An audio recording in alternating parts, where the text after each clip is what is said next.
மகரம் ராசி என்பர்களே, மகரம் ராசியை பொறுத்த வரைக்கும் அதில் ஒரு வினோதமான ஒரு சக்தி வாய்ந்த ராசின்னா அந்த மகரம் ராசின்னு சொல்லுவாங்க. கடவுளினுடைய அனுகிரகம் பெற்ற ராசிகளில் சில குறிப்பிட்டத்தக்க ராசிகள் மட்டும்தான் இருக்குங்க. அதில் அந்த மகர ராசிக்காரர்கள் எதை நினைத்தாலும் அதுக்கு ப்ரீ பிளான் பண்ணி பண்ணுவாங்க. சின்னதாக 1-2 மிஸ் ஆகுமே தவிர மற்ற எல்லாத்தையுமே இங்கே வந்து ஈஸியாக அச்சீவ் பண்ணிடுவாங்க. எதுக்கு எடுத்தாலும் ஒரு பேக்கப் ஒன்று ரெடி பண்ணி வச்சுருப்பாங்க. ரிஸ்க் எடுக்கிறதுக்கு கொஞ்சம் பயப்படக்கூடிய ராசினா அந்த மகர ராசி அப்படின்னு சொல்லுவாங்க. தற்போதைய நிலைமையில் கடனில் கொஞ்சம் மாட்டியிருக்கக்கூடிய ஒரு நேரம், உங்களுடைய தொழில் கொஞ்சம் டல்லாக இருக்கக்கூடிய ஒரு நேரம் அப்படின்னு சொல்லலாம். கவலைப்பட தேவையில்லை, தொழிலுமே இதுக்கு மேலே வந்து சூப்பராக ஓடப்போகுது. அந்தளவுக்கு நிறைய வருமானமும் வரப்போகுது. நீங்கள் எதை செய்தாலும் சற்று யோசித்து செயல்படக்கூடிய ஒரு நபர். இப்போ வந்து அதை 10 டைம் நீங்கள் வந்து இன்க்ரீஸ் பண்ணணும். தொழில் ரீதியாக சில இடங்களுக்கு மாறுபாடுகள் உங்களுக்கு ஏற்படுறதுக்கான வாய்ப்புகள் அதிகமாக இருக்குது. அதே மாதிரி நீங்கள் தொழில் செய்து கொண்டிருந்த இடத்தில் இட வேறுபாடுகள் அல்லது அதில் ஏதாவது ஆல்ட்ரேஷன் பண்ணுறது அந்த மாதிரி விஷயங்கள் நிறையா இருக்குது. அதே மாதிரி இந்த மகர ராசிக்காரர்களுடைய மாமன் உறவுகள் அந்த மாதிரி இடத்துல கொஞ்சம் எச்சரிக்கையாக இருக்க வேண்டிய வாய்ப்புகள் கொஞ்சம் இருக்குதுங்க. உங்களுடைய தாய் மாமனோ உங்களுடைய மாமன்களோ மகர லக்கினமோ இல்லை மகர ராசியோ அவருடைய தாய் மாமன் அல்லது மாமன் வகையறாவில் கொஞ்சம் ஜாக்கிரதையாக இருக்க வேண்டிய ஒரு காலகட்டம். மற்றபடி ஒன்றும் ப்ராப்ளம் கிடையாதுங்க. ஃபேமிலியில் கொஞ்சம் நல்ல மகிழ்ச்சிகரமான நிகழ்வுகள் நடக்கிறதுக்கான வாய்ப்புகள் அதிகம். வீட்டு வேலைகள் செய்வதற்கான வாய்ப்புகள் அதிகம். வீட்டு பக்கத்தில் இருக்கிற தோட்டம் வேலைகள் இந்த மாதிரி வேலைகள்லாம் கொஞ்சம் புதுப்பிக்கிறதுக்கான நேரம் அதிகம் அப்படின்னு சொல்லலாம். பெயிண்டாவது அடிப்பீங்க. வண்டி வாகனங்கள் கொஞ்சம் பழுது பார்க்க வேண்டிய ஒரு காலகட்டம்.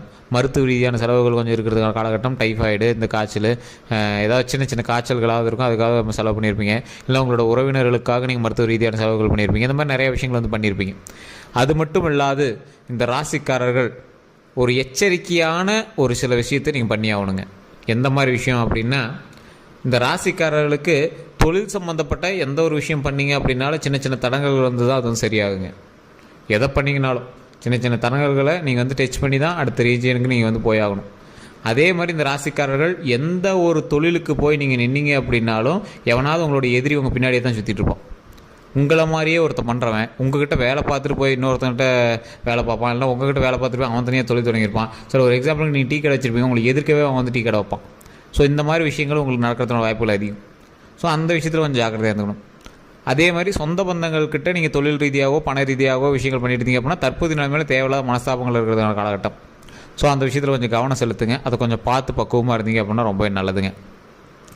இந்த ராசிக்காரர்களுக்கு மகிழ்ச்சி அப்படிங்கிறது எதை பேஸ் பண்ணி இருக்கும் அப்படின்னா, மகிழ்ச்சி அப்படிங்கிறது குடும்பத்தோடு இருக்கிறது, பணம் சம்பாதிக்கிறது. இதுதான் நீங்கள் வந்து நினச்சிருப்பீங்க. இந்த ராசிக்காரர்கள் தற்போதைய நிலைமையில் கொஞ்சம் எச்சரிக்கையாக இருக்க வேண்டிய ஒரு காலகட்டம் அப்படின்னே சொல்லலாம்.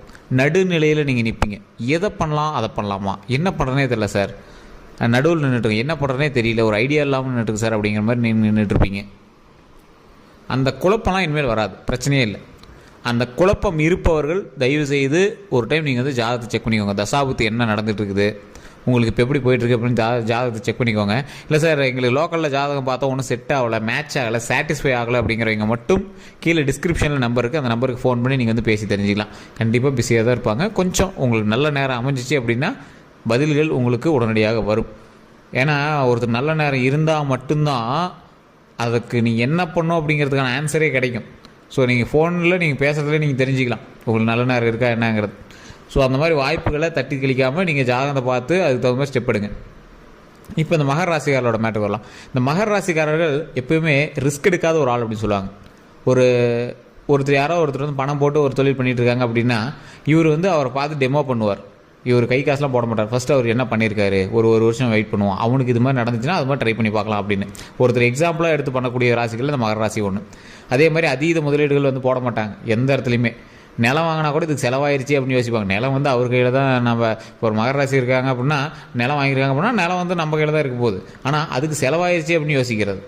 திருமண செலவுகள் பண்ணியிருந்தால் திருமணத்துக்கு இவ்வளோ செலவாயிருச்சு, திருமணத்துக்கு செலவு பண்ணி தான் ஆகணும் அப்படிங்கிறது அவருக்கு தெரியல. ஆனால் திருமணத்துக்கு இவ்வளோ செலவாயிருச்சு, எதெல்லாம் நல்ல விஷயங்களோ அதெல்லாம் செலவானதை அவர் வந்து மைண்டில் வந்து குழப்பிட்டே இருப்பார். அதெல்லாம் தேவைக்காக தான் பண்ணியிருக்கு, அதுவும் அவரோட தேவைக்காக தான் பண்ணியிருக்கு அப்படிங்கிறதே மறந்து பேசக்கூடிய ராசி இந்த மகர ராசி. குடும்பத்தில் நல்ல ஒரு இம்ப்ரூவ்மெண்ட் இருக்கக்கூடிய ஒரு நேரம், குடும்பம் வளர்ச்சி அடையக்கூடிய நேரம், நிலபலன்கள் வாங்கக்கூடிய ஒரு நேரம், கிரயங்கள் நிறைய நடக்கக்கூடிய ஒரு நேரம், வண்டி வாகனங்கள் பழுது பார்த்து சரி பண்ணக்கூடிய ஒரு நேரம் அல்லது புது வாகனங்கள் வாங்கக்கூடிய நேரம், நிலம் வீடு இதெல்லாம் கொஞ்சம் சுத்திகரித்து அதெல்லாம் கொஞ்சம் சரி பண்ணுறதுக்கான ஒரு காலகட்டம். நல்ல ஒரு மகிழ்ச்சியான காலகட்டம் தான், ஒன்றும் லாஸ்லாம் கிடையாது, நல்ல காலகட்டம் தான். உடல் ரீதியான விஷயத்தில் மட்டும் கவனம் தேவை. உடல் நுரையீரல் சம்மந்தப்பட்டது, ரத்த ஓட்டம் சம்மந்தப்பட்டது, ஹார்ட்டு, வயிறு, இந்த மாதிரி விஷயங்கள்லாம் கொஞ்சம் பார்த்து கவனமாக இருந்தீங்க அப்படின்னா போதுமானது. மற்றபடி பெரிய ரிஸ்க்லாம் கிடையாது, அதுவும் நல்லா தான் இருக்கும், ஒன்றும் பிரச்சனை கிடையாது. குழந்தைகளுக்கு கொஞ்சம் கவனத்தை செலுத்துங்க. குழந்தைகள்லாம் எதாவது விளையாண்டுட்டு இருக்காங்க அப்படின்னா அவங்களாம் கொஞ்சம் பார்த்து பக்குவமாக விளையாடுவீங்க. தண்ணி விஷயத்தில் கவனமாக இருக்க சொல்லுங்கள், தீ விஷயத்தில் கொஞ்சம் கவனமாக இருக்க சொல்லுங்கள். தண்ணி, நெருப்பு, இந்த 2 விஷயத்தில் கொஞ்சம் கவனமாக இருக்க சொல்லுங்கள். அதேமாதிரி வண்டி வாகனங்கள், சைக்கிள் ஓட்டுறது, இந்த மாதிரி விஷயத்தில் கொஞ்சம் கவனமாக இருக்க சொல்லுங்கள். மற்றபடி தொலைதூர ட்ரிப்போ அல்லது இந்த மாதிரி விஷயங்கள்லாம் பண்ணிட்டு இருக்கீங்க அப்படின்னா அதில் கொஞ்சம் கவனம் செலுத்துங்க.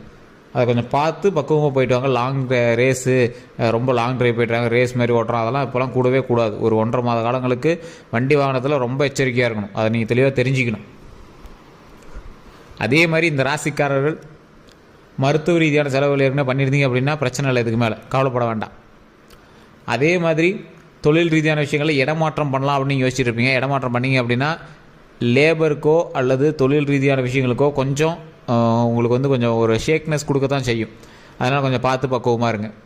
இந்த ராசிக்காரர்கள், மகர ராசிக்காரர்கள், திருமணத்திற்காக காத்து கொண்டு இருக்கக்கூடிய மகர ராசிக்காரர்களுக்கு திருமணம் அமையக்கூடிய ஒரு காலகட்டம். வெயிட் பண்ணிட்டீங்க, திருமணத்துக்காக நீங்கள் வெயிட் பண்ணிட்டீங்க அப்படின்னா இனி ஸ்டெப் எடுத்தீங்க அப்படின்னா ஆட்டோமேட்டிக்காக உங்களுக்கு நல்லது நடக்குதுங்க. நல்லது நடக்குது அப்படின்னா நீங்கள் இப்போ ஸ்டெப்பு எடுக்கணும். ஸ்டெப் எடுக்காமல் ஆட்டோமேட்டிக்காக அமையுமா அப்படின்னு கேட்டால் அதெல்லாம் ஒன்றும் கிடைக்காது. ஸோ நீங்கள் ஸ்டெப் எடுக்கணும். ஸ்டெப் எடுத்தால் ஒரு ப்ளஸ் பாயிண்ட் உங்களுக்கு கிடைக்க ஆரம்பிக்கும். ஒரு பாயிண்ட் இன்க்ரீஸ் ஆகுதுங்க. 100 பொண்ணு பார்த்து ஒரு பொண்ணு பார்த்து ஒரு ஃபைனல் பொண்ணு அமையக்கூடிய இடத்துல 10 பொண்ணு பார்த்து 10வது பொண்ணு உங்களுக்கு அமையறதுக்கான ஒரு காலகட்டம் பண்ணி வச்சுக்கோங்களேன். அதே மாதிரி இந்த ராசிக்காரர்கள் குழந்தைகளுக்காக போராடிட்டு இருக்கீங்க அப்படின்னா கண்டிப்பாக மேல்மலையனூர் கோயிலுக்கும் பழனிக்கு போயிட்டு வாங்க. பழனியில் திரு ஆவினங்குடி எல்லா ராசிக்காரர்களுமே நீங்கள் ட்ரை பண்ணலாம். இது எந்த ராசின்னு மட்டும் கிடையாது. திரு ஆவினங்குடிங்கிற கோயிலில் வழிபட்டு மேலே இருக்கக்கூடிய பழனியில் வழிபட்டு வந்தீங்க அப்படின்னா மிகப்பெரிய நன்மை நடக்கிறதுக்கான காலகட்டங்கள். நிறைய பேருக்கு தெரியறதில்ல, அதை ட்ரை பண்ணி பாருங்கள். மிக மிக ஒரு பவர்ஃபுல்லான ஒரு விஷயம் அது. நீங்கள் ட்ரை பண்ணி விட்டு நீங்களே சொல்லுவீங்க. மகராசிக்காரர்களுக்கு திருப்பதி ஒரு மிகப்பெரிய யோகத்தை தரக்கூடிய ஒரு இடம். அதே மாதிரி திருச்செந்தூர் முருகன் கோயில், பழனிக்கு போயிட்டு இருந்தீங்க அப்படின்னா உங்களுக்கு நல்லா பாசிட்டிவாக இருக்கும், ஒன்றும் பிரச்சனை கிடையாது. பழனியை விட உங்களுக்கு திருப்பதி ஏழுமலையான் உங்களுக்கு நல்ல ஒரு வைப்பு கொடுப்பார். அதே மாதிரி இந்த ராசிக்காரில் அடிக்கடி நீங்கள் திருப்பதிக்கு போயிட்டு வரீங்களா தான் இருப்பீங்க. தொழில் ரீதியாக வருமானத்தை தருவதற்கு திருப்பதி ஏழுமலையான் தான் சிறந்த கடவுள். நீங்கள் தொழில் செய்யக்கூடிய இடத்துல திருப்பதி ஏழுமலையானுடைய புகைப்படத்தை வச்சு வழிபட்டீங்க அப்படின்னா மிக மிக நல்லது. திருப்பதி ஏழுமலையான் மட்டும் தனியாக நின்றுட்டு இருப்பார் ராஜ அலங்காரத்தில். கீழே லட்சுமி படம் வச்சிருக்க மாட்டாங்க, திருப்பதி ஏழுமலையானுடைய புகைப்படம் மட்டும் இருக்கும். அப்படிலாம் அந்த ஸ்டாச்சு மாதிரி லைட்லாம் வச்சுருப்பாங்க. அது நிறைய பேரெல்லாம் தொழில் வச்சுருப்பாங்க. அது எதுக்குன்னு தெரியாத அளவுக்கு நீங்கள் சும்மா வழிபாட்டுக்கு மட்டும் வச்சுருப்பீங்க. ஒற்றை பெருமாளாக நிற்கக்கூடியவர், ராஜ அலங்காரத்தில் இருக்கக்கூடியவர், தொழில் செய்யக்கூடிய இடத்துல இருந்தார் அப்படின்னா மிகப்பெரிய லாபம் கொடுப்பார். ஸோ அது நிறைய பேர் தெரியறதில்ல. அதை கொஞ்சம் தெரிஞ்சு அதுக்கு தகுந்த மாதிரி வழிபாடு பண்ணிகிட்டு இருந்தீங்க அப்படின்னா அது மிகப்பெரிய ஒரு நன்மை தரும். டெய்லி துளசி வச்சு பாருங்கள்.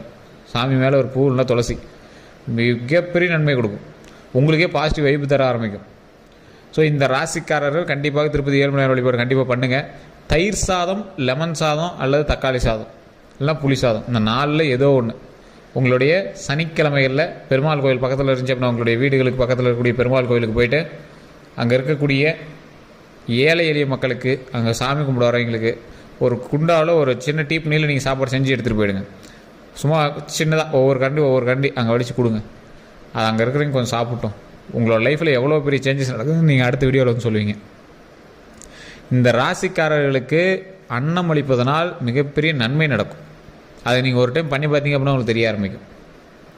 இந்த டைமில் நீங்கள் எச்சரிக்கையாக இருக்க வேண்டிய விஷயங்கள் என்னென்னு சொல்லிட்டேன். வண்டி வாகனம், உடல் ஆரோக்கியம், குழந்தைகளுக்கு தண்ணி சம்மந்தப்பட்டது, தீ சம்மந்தப்பட்டது, இதுதான் நீங்கள் கவனமாக இருக்க வேண்டிய இடம். மருத்துவ ரீதியான செலவுகள் நீங்கள் பண்ணி தான் ஆகணும். அதனால் அது பண்ணியாச்சு அப்படின்னா இதுக்கு மேலே பிரச்சனை இல்லை. மற்றபடி உங்களுக்கு லாபகரமான விஷயம் எது அப்படின்னா தொழிலில் ஓரளவுக்கு பரவாயில்லையாக இருக்கும். தொழில் இடமாற்றம் பண்ணுறீங்க அப்படின்னா ஸ்டார்டிங்கில் கொஞ்சம் லேக்காக தான் இருக்கும், கொஞ்சம் பொறுமையாக தான் பண்ணணும், வேறு வழி இல்லை. தொழிலுமே பார்த்திங்கன்னா இப்போ கொஞ்சம் நல்லா தான் இருக்க ஆரம்பிக்கும். இதுக்கு மேலே நீங்கள் தொழிலே இன்க்ரீஸ் பண்ணால் அல்ல தொழிலில் சின்ன சின்ன வேறுபாடுகள் பண்ண ஆரம்பிக்கும், இல்லைனா புது தொழில் ஒன்று ஆரம்பித்து சைடில் அப்படி நடத்த ஆரம்பிச்சிக்கும். ஸோ அதை நீங்கள் மெயினில் ஞாபகம் வச்சுக்கோங்க. வேலைக்கு போய்ட்டுருக்கீங்க அப்படின்னா ஒன்றும் பிரச்சனை கிடையாது, ரெகுலரான அப்டேட்ஸ் போய்ட்டுருக்கும். போட்டிகள் அதிகமாக இருக்கும், பொறாமைகள் உங்கள் மேலே கொஞ்சம் அதிகமாக இருக்குது. ஏற்கனவே அப்படி தான் இருந்துகிட்ருக்கும் தொழிலில். அதை கொஞ்சம் கவனமாக செலுத்துங்க. தேவையில்லாத இடங்களில் கோவப்படாதீங்க. இப்போ கடன் இருக்குது அப்படிங்கிறதுனால பயப்படாதீங்க. கொஞ்சம் கொஞ்சமாக சரி பண்ணக்கூடிய ஒரு காலகட்டம், அதனால் பயப்பட தேவையில்லை. இந்த தொழில் ரீதியான விஷயங்கள் பண்ணக்கூடிய நபர்கள் கொஞ்சம் எச்சரிக்கையாக பண்ணுங்கள். லேபர்கிட்ட, உங்கள்கிட்ட வேலை பார்க்குறவங்கக்கிட்ட கொஞ்சம் பார்த்து நடந்துக்கணும். கூட வேலை பார்க்குறவங்க சக வேலையாட்கள்கிட்ட கொஞ்சம் சரிசமமாக நடத்தணும். சரிசமமாக நடத்துறது மட்டும் இல்லை, கொஞ்சம் வார்த்தைகளை கவனம் செலுத்தணும். பெண்கள் விஷயத்தில் கவனம் தேவை. ஆண்களாக இருந்தால் பெண்கள் விஷயத்திலையும், பெண்களாக இருந்தால் ஆண்கள் விஷயத்திலையும் கவனம் தேவை. தேவையில்லாத கெட்ட பெயர்கள் வருவதற்கான வாய்ப்புகள் இருக்குது. அந்த கெட்ட பெயர்களை தவிர்த்துக்கிட்டு கொஞ்சம் நீட்டாக இருந்தீங்க அப்படின்னா ரொம்பவே நல்லதுங்க. வேறு ஏதாவது கருத்துக்கள் இருக்குது அப்படிங்கிற பட்சத்தை கமெண்ட் செக்ஷனில் பதிவிடுங்க. கீழே வந்து டிஸ்கிரிப்ஷனில் நம்பர் கொடுத்துருங்க, அந்த நம்பருக்கு ஃபோன் பண்ணி பேசி தெரிஞ்சுக்கிட்டு அதுக்கப்புறம் வேறு எதாவது டீட்டெயிலாக இருந்தாலும் சொல்லிடுங்க. ஏதாவது உங்களுக்கு கருத்துக்கள் வேணும் அப்படின்னா உங்களுடைய பிறந்த தேதி, பிறந்த நேரம், பிறந்த ஊர் இதை மட்டும் நீங்கள் எழுதி வச்சுட்டு நீங்கள் கீழே இருக்கிற நம்பருக்கு ஃபோன் பண்ணி நீங்கள் வந்து பேசி தெரிஞ்சுக்கலாம். வாட்ஸ்அப் மூலமாக தொடர்பு கொண்டாலும் உங்களுக்கு டீட்டெயில் சொல்லுவாங்க. மேலே வந்து லிங்க் கொடுத்துருக்கோம். அதே மாதிரி நம்ம சேனலில் பார்த்துருக்கீங்க அப்படின்னா யூடியூப்பில் பார்த்துருக்கீங்கன்னா சப்ஸ்கிரைப் பண்ணிட்டு பக்கத்தில் இருக்கிற பெல்லை ப்ரெஸ் பண்ணி அதில் ஆல் அப்படின்னு கிளிக் பண்ணிக்கோங்க. அப்போ தான் நோட்டிஃபிகேஷன் வந்து டக்கு டக்குன்னு உங்களுக்கு வருங்க. நிறைய பேர் சார் நோட்டிஃபிகேஷனே வரமாட்டேன்னு திட்டுறீங்க. ஸோ அதை மட்டும் கொஞ்சம் செக் பண்ணிக்கோங்க. அதே மாதிரி நீங்கள் வந்து ஃபேஸ்புக்கில் பார்த்துருக்கீங்கன்னா ஃபாலோ பண்ணி அடிச்சுக்கோங்க. வேறு எந்த கருத்துக்களாக இருந்தாலும் மறக்காமல் கீழே டிஸ்கிரிப்ஷன் நம்பருக்கு ஃபோன் பண்ணி பேசி தெரிஞ்சுக்கலாம்.